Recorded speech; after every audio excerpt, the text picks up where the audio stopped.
नमो नमः. माझ्या प्रिय विद्यार्थी मित्र आणि मैत्रिणींनो, आता तुम्ही इयत्ता 10वीच्या वर्गात गेलेला आहात.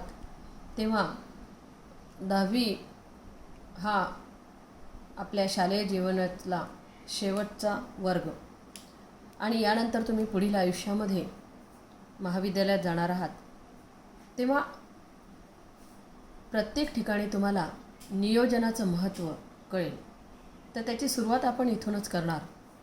10वीच्या वर्गातील विषयाचा अभ्यास करण्यापूर्वी तुम्ही त्या विषयाचं नियोजन करणंसुद्धा आवश्यक असतं.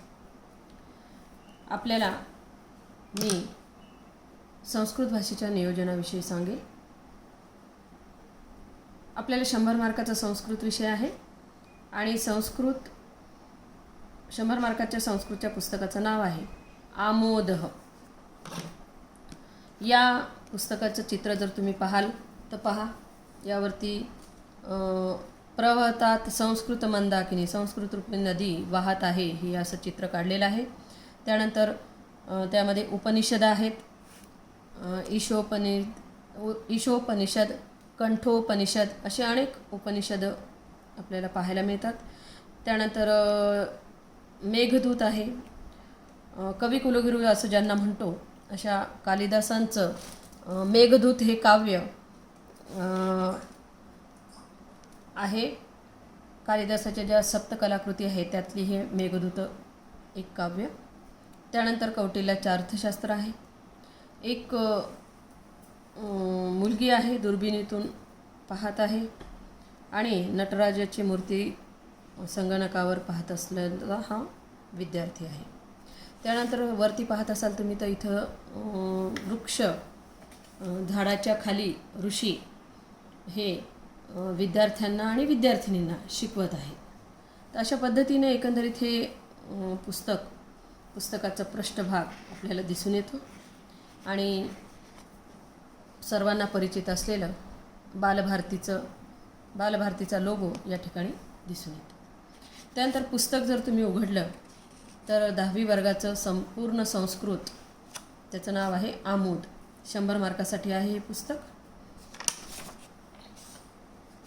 त्यानंतर भारताचे संविधान संस्कृतमधून दिलेलं आहे आणि त्यानंतर पाहाल तुम्ही तर इथे भारताची प्रतिज्ञा जी आपण शाळेत घेतो ती पण संस्कृत भाषेत दिलेली आहे. त्यानंतर आपण दररोज शाळेत जे राष्ट्रगीत म्हणतो ते राष्ट्रगीत दिलेलं आहे. त्यानंतर प्रस्तावना दिलेली, या पुस्तकाचा उद्देश वगैरे सांगितलेला आहे. खरं म्हणजे संस्कृत भाषेचा अभ्यास का करावा असा प्रश्न तुमच्या मनामध्ये निर्माण होऊ शकतो, परंतु खरं सांगायचं म्हणजे की संस्कृत भाषेमध्ये प्रगाढ आणि प्रचंड स्वरूपात ज्ञान लपलेलं आहे, जी की आज जगाच्या समोर आलेलं आहे. परंतु आपल्याला कसं असतं की आपण जोपर्यंत त्याचं महत्त्व जाणून घेत नाही तोपर्यंत आपल्याला ते मान्य नसतं. आज आपण पाहतो की अनेक परदेशातील लोक आपल्या भारतामध्ये येऊन भारतीय जीवनपद्धती, तत्त्वज्ञान, योगांतविद्या, आयुर्वेद इत्यादी सगळ्या शास्त्रांचा अभ्यास करण्याकरता संस्कृत भाषेच्याकडे वळलेले आहेत.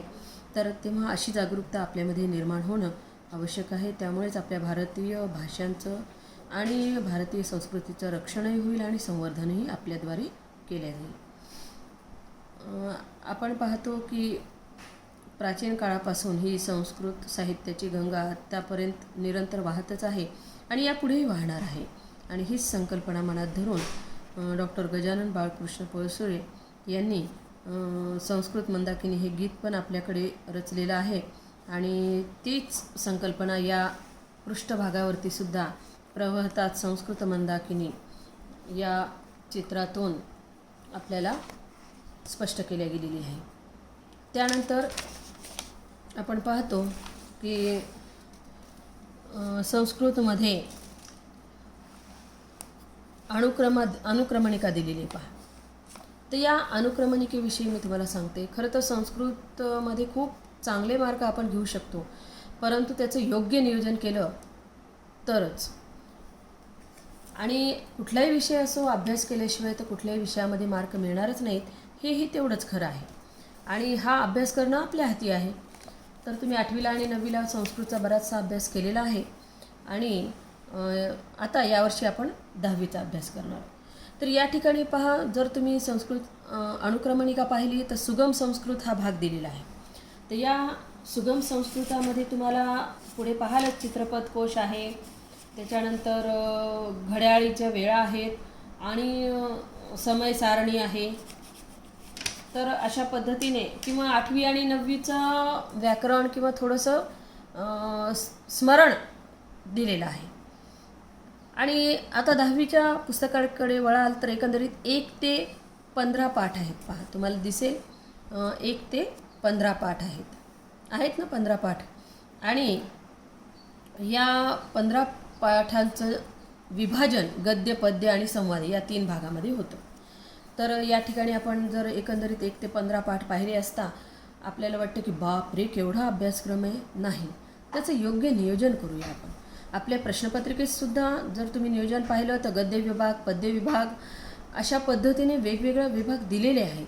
आणि यानुसार आपण पुस्तकाचं विभाजन करून जर अभ्यास केला तर निश्चितपणे आपल्याला जास्तीत जास्त मार्क मिळू शकतात. तर या ठिकाणी सुरुवातीला आपण पाहू गद्य. तर एकंदरीत आपल्याला गद्य किती आहेत पहा.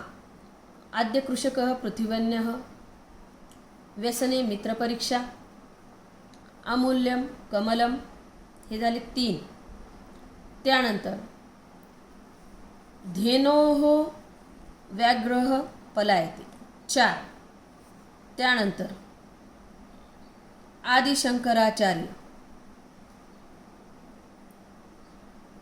आणि या ठिकाणी हे गद्यपाठ आहेत. 1 2 3 4 5 गद्यपाठ आपल्याला अभ्यासाला आहे की नाही. त्यानंतर जर आपण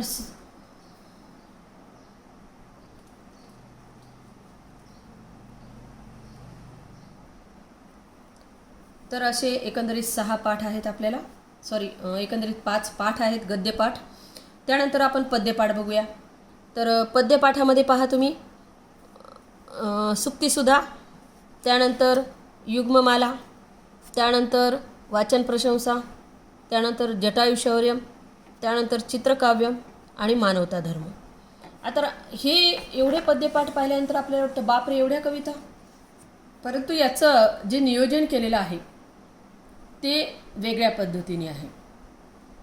या पद्यपाठामध्ये जर तुम्ही पाहिलात तर पाठ करण्यासाठी फक्त 3 पद्यपाठ आहेत. एक आहे सुक्तीसुधा, दुसरा आहे युग्ममाला आणि तिसरी आहे चित्रकाव्य. हे जर तुम्ही नियोजन केलं की हे 3 सुभाषितमाला, सुक्तीसुधा, युग्ममाला आणि चित्रकाव्य, हे 3 पद्यपाठ जर पाठ केले तर आपल्याला पाठांतरावर आधारित जे काही 6 मार्काचा श्लोक लिहायचा, एक 4 ओळीचा श्लोक येणार, एक 2 ओळीचा. तर हे 6 मार्क तुम्ही आणि शिवाय अन्वयानुसार श्लोकाची रचना करावी लागते. तर तो 2 मार्क, असे 8 मार्क या 3 पाठावरच आहेत तुम्हाला. एक सुक्तीसुधा, त्यानंतर युग्ममाला आणि चित्रकाव्य, या 3 पाठावरती तुम्हाला असे 8 मार्क आहेत. त्यानंतर आता बाकीच्या ज्या सुभाषितमाला आहेत त्या कशासाठी आहेत असा प्रश्न तुम्हाला पडेल. तर बाकीमध्ये आहे पहा अमूल्यम, बाकी पद्यपाठामध्ये पहा या ठिकाणी 3 झाले. त्यानंतर 3 उरले आता पद्यपाठ. त्यामध्ये आहे वाचन प्रशंसा, हा श्लोकाचं भाषांतर करण्यासाठी येणार आहे. त्याच्यानंतरचा पद्यपाठ आहे जटायुशौर्यम आणि त्याच्यानंतरचा पद्यपाठ आहे मानवता धर्म.